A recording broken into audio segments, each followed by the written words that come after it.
CMA HIV test के बारे में इस वीडियो में हम जानेंगे।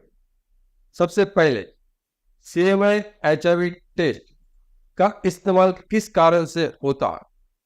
तो HIV के निदान करने के लिए इस टेस्ट का इस्तेमाल होता है। HIV CMA टेस्ट और कौन से नाम से भी जाने जाते हैं।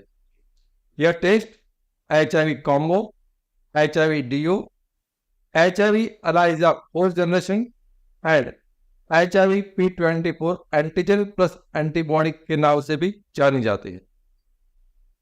CMA HIV टेस्ट का इंडेक्स वैल्यू क्या होता है, उसकी नॉर्मल रेंज क्या होती है। तो मोस्ट ऑफ रिपोर्ट्स में इसका normal reference range less than 1 और मोर देन 9 लिखा होता है। इसका मतलब है कि 1 से कम है तो HIV नहीं है और 1 से ज्यादा है तो HIV है। HIV रिएक्टिव का मतलब क्या होगा। यदि आपने CMA HIV टेस्ट कराया है और उसके अंदर रिएक्टिव लिखा आता है तो इसका मतलब यह है कि आपके ब्लड के अंदर इस टेस्ट का वैल्यू 1 से ज्यादा आया होगा। मान लेते हैं कि आपका वैल्यू 600, 1000, 2000 ऐसा कुछ आया है, तो क्या इसका यह मतलब होता है कि आपको बहुत ज्यादा बीमारी है।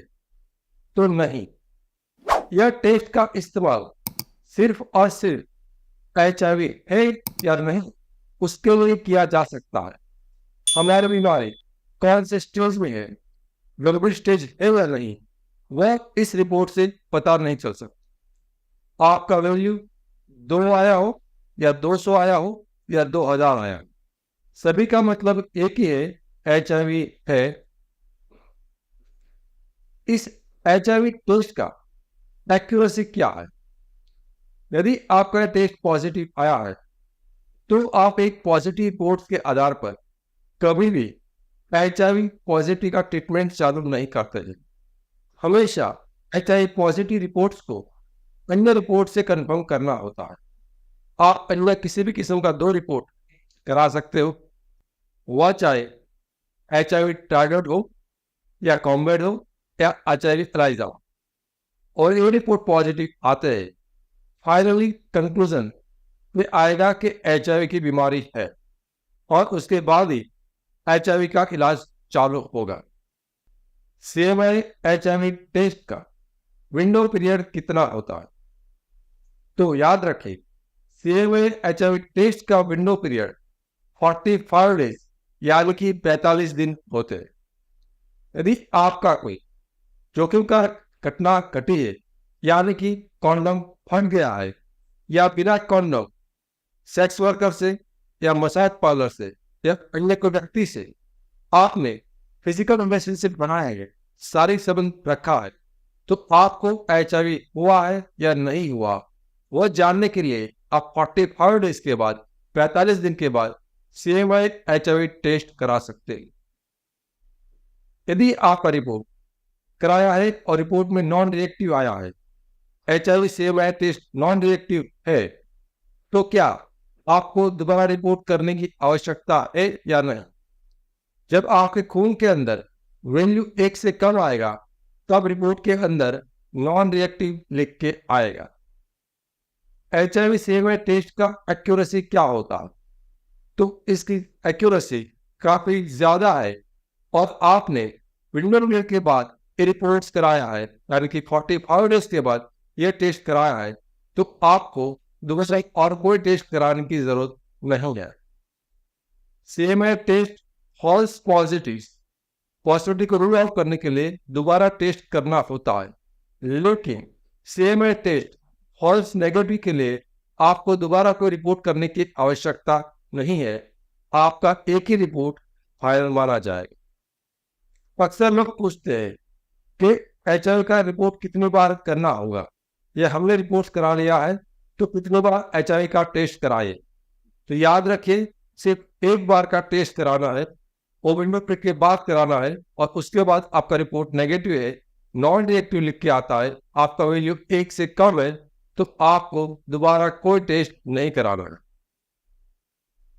कभी कभार कुछ लोग एक से ज्यादा बार HIV का टेस्ट कराते हैं और उसका वैल्यू दूसरे रिपोर्ट में पहले से ज्यादा आ जाता है, तो उसको ये डर लगने लगता है कि शायद HIV की बीमारी उसके शरीर में धीरे धीरे बढ़ रही है।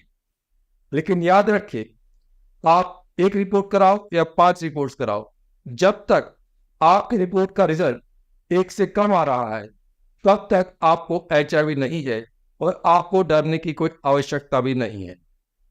कभी बार ऐसा भी होता है कि वैल्यू जो है, इंडेक्स वैल्यू, रेफरेंस रेंज का जो वैल्यू है, उसका रिजल्ट से काफी नजदीक हो जाता है।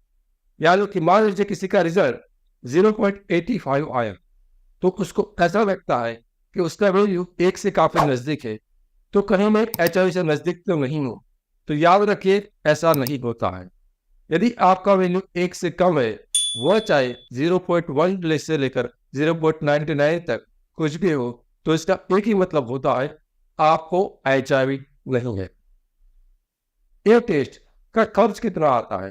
तो एक टेस्ट का खर्चा 600 रुपये से लेकर 1000 रुपये के बीच में पीपल्स लैबोरेटरीज में हो सकता है। इस रिपोर्ट का यदि आप कराना चाहो तो कितने दिन में आपको रिपोर्ट मिल सकता है?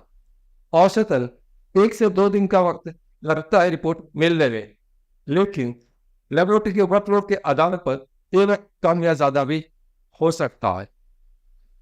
यदि आपने ए टेस्ट कराया है, तो फिर ए टेस्ट आपने मान लीजिए कि आपके शहर में लेबोरेटरीज नहीं है जहां पर ए टेस्ट होता है, और वो ब्लड सैंपल्स किसी और जगह पर ट्रांसपोर्ट होकर किसी बड़े शहर में गया है, तो लोग ऐसा भी पूछते हैं, क्या सर हमारा रिपोर्ट सही आएगा या नहीं आएगा? क्या इससे हमारा रिपोर्ट बदल जाता है? कुछ लोग ऐसा भी समझते हैं कि HIV का वायरस तो तुरंत मर जाता है, तो जब ब्लड से किसी और सिटी में जाएगा तो रिपोर्ट गलत तो नहीं आएगा, गलत तो नेगेटिव नहीं आएगा। तो याद रखिए, HIV का वायरस बाहरी वातावरण में यदि मर भी जाता है, तब भी हम ये जो टेस्ट करते हैं, तो ये वायरस से ये टेस्ट में वायरस का पता नहीं लगाते, वो वायरस के खिलाफ बनने वाले जो एंटीबॉडी है उसका पता लगाते हैं, या तो वायरस का जो स्ट्रक्चर, उसका एक छोटा सा पार्ट है एंटीजन, जो उसका पार्ट है उसका पता लगाते हैं। तो यदि सैंपल हम एक जगह से दूसरी जगह पर ट्रांसमिट भी करते हैं, तब भी रिपोर्ट में कोई फर्क नहीं पड़ता है। एक चेतावनी, एक्सपोजर से 3 दिन के भीतर PEP यानी कि पोस्ट एक्सपोजर प्रोफाइलैक्सिस मेडिसिन का इस्तेमाल से HIV होने से हम उसको रोक सकते हैं। लेकिन एक्सपोजर से 3 दिन के बाद किसी भी किस्म की दवाई, आयुर्वेदिक हो, एलोपैथी हो, ART मेडिसिन हो, होम्योपैथिक मेडिसिन हो, जीन थेरापी हो, या अन्य किसी किस्म की मेडिसिन या हर्बल दवाई, उससे HIV को नहीं रोका जा सकता। और HIV window period treatment, HIV window period medicine और विंडो पीरियड ट्रीटमेंट, ऐसा कोई शब्द दुनिया की किसी भी किस्म की किताब में नहीं है, किसी किस्म की गाइडलाइन में भी नहीं है। तो इस किस्म का किसी दवाई का प्रयोग ना करें और अपने आप को स्वास्थ्य और पैसे के रूप में होने वाले नुकसान से बचें। हमारा मिशन है HIV एक्सपोजर से जुड़ा हुआ आपका डर और दर्द को दूर करना, और हमारा विजन है HIV के बारे में आसान भाषा में आपको सच्ची और सही जानकारी देना। मैं HIV AIDS specialist doctor Ketan Ranpariya पिछले 17 सालों में 12,000 से भी अधिक पेशेंट का कंसल्टेशन कर चुका हूं। यह चैनल HIV के एक्सपर्ट डॉक्टर द्वारा संचालित है और यहां पर जानकारी विज्ञान के आधार पर दी जाती है। लेकिन याद रखिए, समय के साथ विज्ञान बदल सकता है। यहां पर कही गई बातें एक आम जानकारी के लिए है। कभी भी किसी भी किस्म की जानकारी को अपने जीवन में लागू करने से पहले HIV एड्स स्पेशलिस्ट डॉक्टर से व्यक्तिगत रूप से राय लेना अत्यंत आवश्यक है। HIV के सिम्टम्स के बारे में अधिक जानकारी के लिए लेफ्ट साइड के प्लेलिस्ट पर क्लिक करें और एचआर के टेस्टिंग के बारे में अधिक जानकारी के लिए राइट साइड के प्लेलिस्ट पर क्लिक करें। Thank you.